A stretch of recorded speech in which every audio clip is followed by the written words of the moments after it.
Hey folks, I can't tell you the exact percentage, but I bet you to be about 95% of the emails that I receive have something to do, some question, some statement about forgiveness.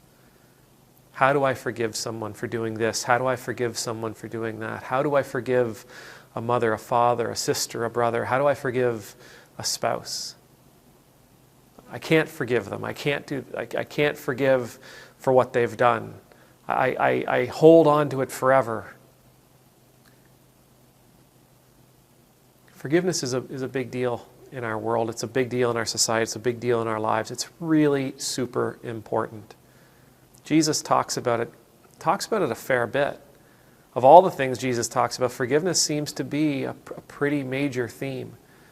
There's the recognition that carrying around anger, carrying around bitterness, carrying around grief doesn't do us any good.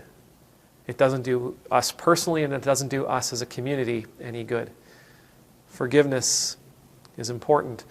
So what we're going to do over the next while, because forgiveness isn't something that you can just sort of jump into and clear up in 6 or 7 minutes.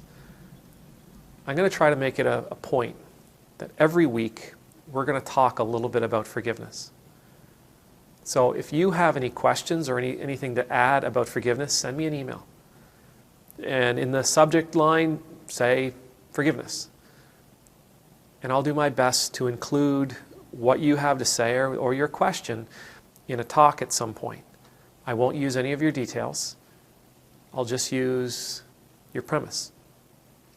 Now this is sort of coming up for me today because recently I've been re-triggered. I've been re-triggered in my own journey of forgiveness towards an individual. And it was the strangest thing. I mean, I had a dream. And in the dream, sort of those memories came flooding back. And even in the dream, I knew it was a dream. I knew it wasn't reality. And yet when I woke up, all those stress hormones were pumping through my system. I couldn't relax. I was filled with anxiety. I was filled with grief. I was filled with fear. I was absolutely taken back to that moment where the injury had occurred. By a dream that I knew wasn't real. I stumbled across an article on npr.org, and it's the story of 2 men. One man, his name is Tony. When he was 14, he was with a gang, and they decided they were going to rob a pizza delivery man. And when the robbery took place, Tony shot and killed the man. His name was Tariq. The following year, Tony pled guilty and was sentenced to prison. The article said he lived out most of his sentence in prison. But Tariq's father, his name is Azim, he started visiting Tony. Now, it took him about 5 years, he says, to work up the courage to go, and Tony says he was terrified that first time they met. But it was through that first visit. That first visit was one of the steps forward so that these 2 people could grow to become friends. Now, I'm always very careful when I talk about forgiveness, that forgiveness doesn't necessarily mean you're going to end up being best of friends with the person you're forgiving. That's not required. To forgive means to let go. It means to let go of the pain. It means to let go of the anger. It means to let go of the energy that is getting in the way of us living full and abundant lives.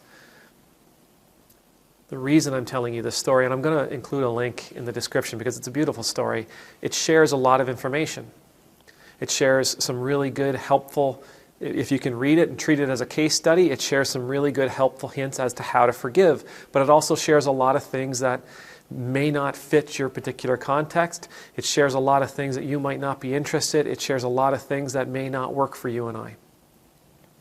But the reason I share it is because of how drastic it is. I have 4 children. I can't imagine what it would be like if one of them was murdered. I can't imagine what it would take. I can't imagine the strength that I would have to find. I can't imagine what it would be that would come over me that would allow me to enter into not only a moment of forgiving the person who's taken my child, but to befriend them. I hope I could, but honestly, I just can't empathize with Azim. I can't put myself in his shoes, that he was able to do such a miraculous thing. But he did do it. It was miraculous.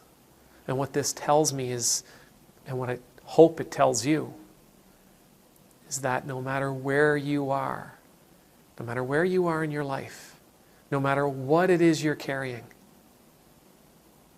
there is hope that you too can let it go. There's hope that you too can forgive. I'm not saying your issues aren't as big as his. Your issues may be, in fact, much larger than his. But Azim's story, his journey, his friendship with Tony, gives me hope that I'll be able to let this stuff go.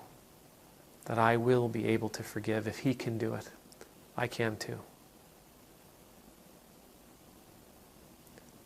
Let me know in your comments. Let me know in emails if there's any themes along the topic of forgiveness that you'd like to cover. I'd like to do that for us. May the Lord bless you. May the Lord keep you. May the Lord's face be made to shine upon you and be gracious to you. May the Lord's countenance be lifted up to you, and may you always know the peace of being in the Lord's presence. And I pray that you and I can take this journey together, and that we will grow, that we will thrive, that we will heal, that we will be the people we are meant to be. Amen.